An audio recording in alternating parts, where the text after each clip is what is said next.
जय हिंद। कैसे हैं आप? एक बार फिर आपके अपने चैनल गुरु गंगा में आपका हार्दिक स्वागत है। आज के वीडियो में हम लोग विलियन पर आधारित टेस्ट सीरीज को हल करेंगे, प्रैक्टिस सेट को हल करेंगे। ये बड़ा इंपॉर्टेंट टॉपिक है। इससे संबंधित प्रश्न विभिन्न प्रतियोगी परीक्षाओं में पूछे जाते हैं। तो चलिए शुरू करते हैं आज की इंपॉर्टेंट कक्षा। तो पहला प्रश्न देखते हैं, विलयन क्या है?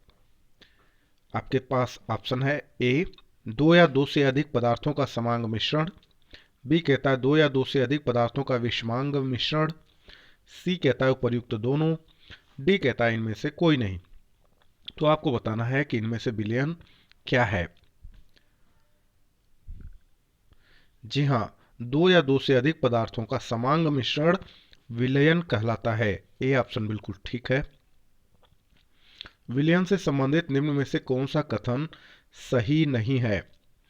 यह स्थायी तथा पारदर्शक होता है। इसमें विलेय के कणों की त्रिज्या 10⁻⁻7 सेंटीमीटर से कम होती है। सी कहता है विलेय के कणों को माइक्रोस्कोप द्वारा देखा जा सकता है।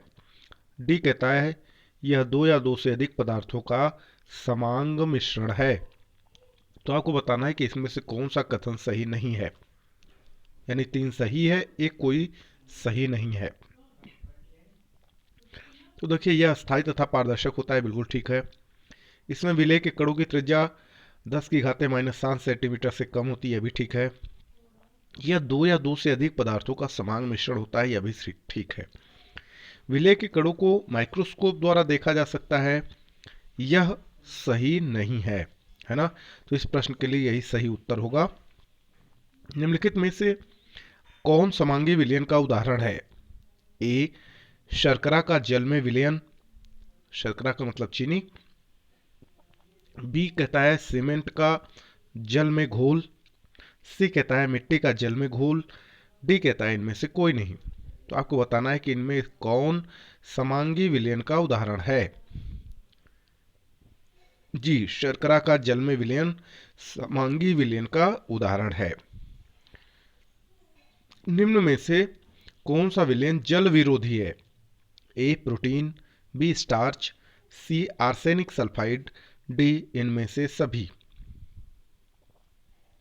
आर्सेनिक सल्फाइड बिल्कुल ठीक उत्तर है। यह विलयन जल विरोधी है। आगे देखते हैं, धुआं उदाहरण है। धुआं किसका उदाहरण है वो आपको बताना है। ठोस का द्रव में विलयन। बी कहता है गैस का द्रव में विलयन। सी कहता है ठोस का गैस में विलयन। डी कहता है द्रव का द्रव में विलयन।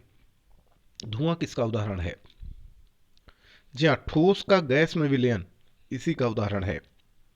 वायु उदाहरण है ठोस का गैस में विलयन, गैस का गैस में विलयन, द्रव का गैस में विलयन, द्रव का ठोस में विलयन। वायु किसका उदाहरण है वो आपको बताना है, बताएं। जी हाँ, गैस का गैस में विलयन। आगे देखिए, मिश्र धातुएं हैं। ठोस का ठोस में विलयन, ठोस का द्रव में विलयन। सी, गैस का गैस में विलयन। डी कहता है गैस का द्रव में विलयन। तो बताएं।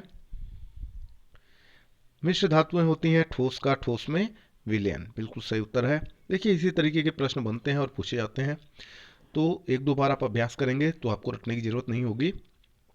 आगे देखिए, सूक्ष्म कणों की किसी द्रव या गैस में दिशाहीन स्वच्छंद गति को कहते हैं। क्या कहते हैं वो आप बताना है। A, Brownian movement. B, random movement. C, कोलाइडी मूवमेंट। डी कहता है इनमें से कोई नहीं। तो आपको बताना है कि सूक्ष्म कणों की किसी द्रव या गैस में दिशाहीन स्वच्छंद गति को क्या कहते हैं? जी हाँ, उसे कहते हैं ब्राउनियन मूवमेंट, ब्राउनी गति। किसी निश्चित ताप पर बना एक ऐसा विलयन जिसमें विलेय पदार्थ की अधिकतम मात्रा घुली हुई हो कहलाता है। क्या कहलाता है वो आपको बताना है। ए, संतृप्त विलयन। बी, अति संतृप्त विलयन। सी, असंतृप्त विलयन। डी, इनमें से कोई नहीं।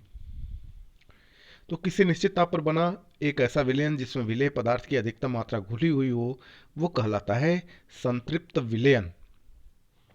किसी निश्चित ताप पर बना एक ऐसा विलयन जिसमें विलेय पदार्थ की और अधिक मात्रा उस ताप पर घुलाई जा सकती है कहलाता है? ए अति संतृप्त विलयन, बी संतृप्त विलयन, सी असंतृप्त विलयन, डी इनमें से कोई नहीं। तो देखिए, किसी निश्चित ताप पर बना एक ऐसा विलयन जिसमें विलेय पदार्थ की और अधिक मात्रा उस ताप पर घुलाई जा सकती है, वह कहलाता है असंतृप्त विलयन। ये बहुत इंपॉर्टेंट है ये, है ना? तो आपको इससे संबंधित पूरा चैप्टर ही तैयार हो जा रहा है ना। चलिए देखिए, ठोस पदार्थों की विलेयता ताप बढ़ाने से ए बढ़ती है, बी कहता है घटती है, सी कहता है अपरिवर्तित रहती है, डी कहता है बढ़ती है फिर घटती है। तो आप बताएं, ठोस पदार्थों की विलेयता ताप बढ़ाने से बढ़ती है, बिल्कुल ठीक है।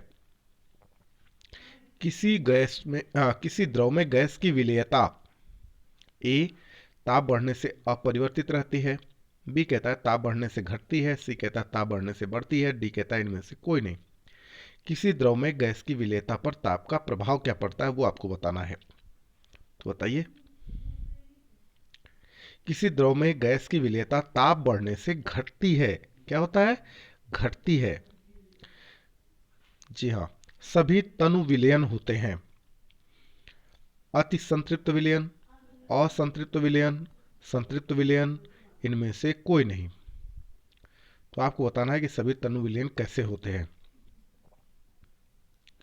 असंतृप्त विलयन होते हैं, बिल्कुल ठीक है। मक्खन कोलाइडी तंत्र है। ए सॉल, बी जेल, सी पायस, डी निलंबन। तो इसका सही उत्तर होगा जेल, है ना। आगे देखिए, पनीर उदाहरण है। ए सस्पेंशन का, बी इमल्शन, सी जेल, डी सॉल। पनीर किसका उदाहरण है? जेल, बिल्कुल ठीक है। दूध उदाहरण है।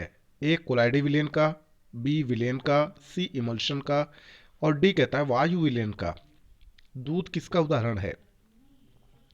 इमल्शन का, बिल्कुल ठीक उत्तर है।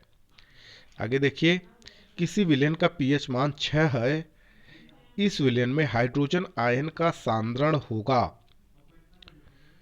ए 10 की घाते -6 मोल प्रति लीटर, बी कहता है 10 की घाते 6 मोल प्रति लीटर, सी कहता है 10 की घाते 10 मोल प्रति लीटर, डी कहता है 10 की घाते -10 मोल प्रति लीटर।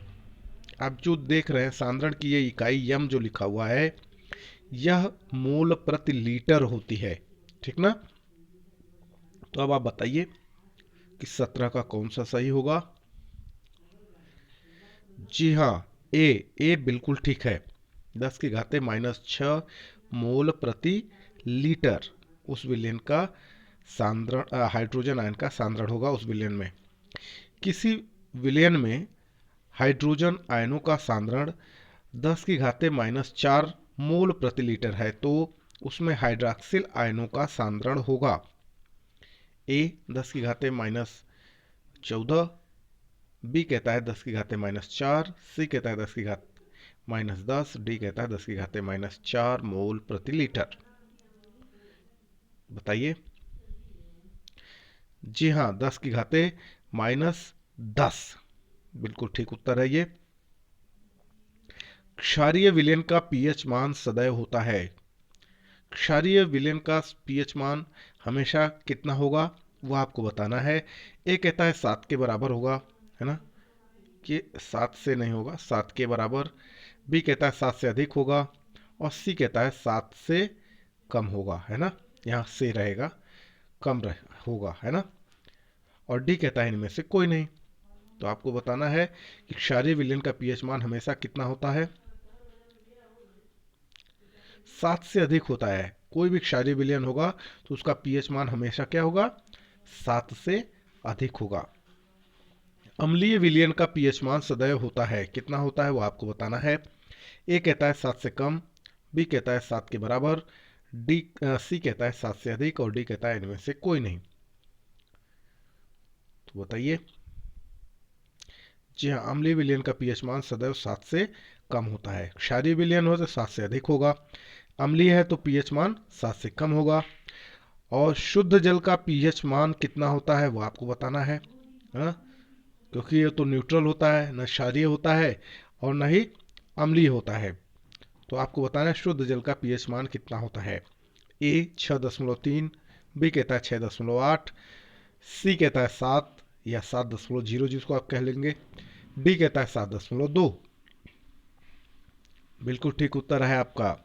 शुद्ध जल का पीएच मान जो होता है वह 7 होता है, ठीक ना, क्योंकि यह न तो क्षारीय होता है और न ही अम्लीय होता है। इससे ऊपर या नीचे जाने पर अम्लीयता या क्षारीयता बढ़ जाती है।